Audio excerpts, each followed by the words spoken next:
Florida teens, Perry Cohen and his friend Austin Stefanos, they were lost at sea.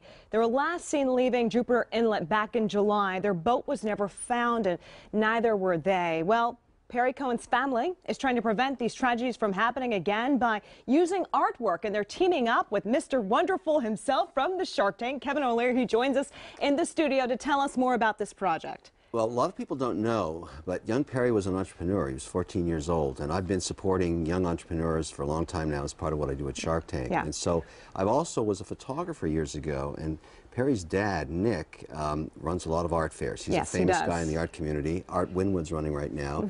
Nick looked at my work along with Pamela. They had found the foundation, told me the story of Perry, and asked if I would support it by selling some of my work at one of these art fairs. And I said, absolutely. This is such a great cause. And so I'm showing about 21 images from my collection throughout the fair through the holiday weekend.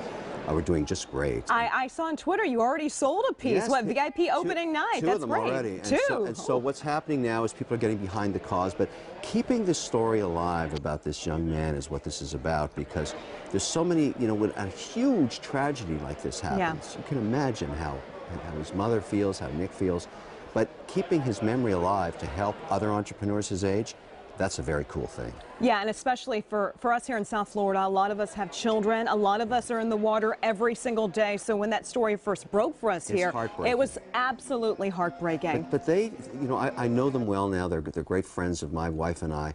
They think of him as alive, and that's healthy. I'm not kidding. He's still with us, and we're supporting what he wanted to do, become an entrepreneur. It's very good. All right, we got to talk a little bit about the photography, because I mean, we all know you as a businessman, but you were also behind the lens for a while. These are all pictures you've taken with your travels around the world? Well, I've worked in a very different number of countries, and all through my life I've been shooting because I did it for a living once.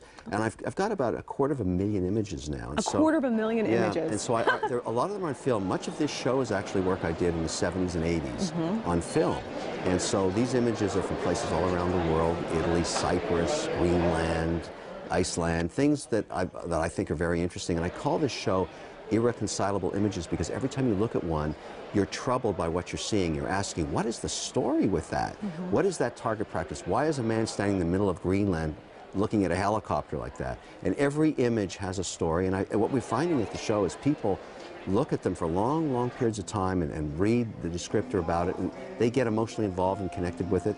They buy it, they support the cause. That's what's so wonderful about this. And it's a great show. It's going on for 5 days. Started yesterday, going through the entire weekend. Down. It's such a party there. Have you ever been to one of these art fairs? It's crazy. I know. I'm familiar with Nick. My husband's an artist, so we're at the shows all the time. So it's right off of 29th Street. That area, eastbound, westbound, will be closed, but it's going to be a lot of fun. And Wynwood is an edgy, street, hip show. Yeah, the art in there is, you know, beyond my stuff. There's so much interesting stuff around to look at. I'm loving it. I'm having such a good time. Well, we're so happy that you're here. Thank you very much. Thank you so much. You guys make sure you check out Art Wynwood. Christy, back to you.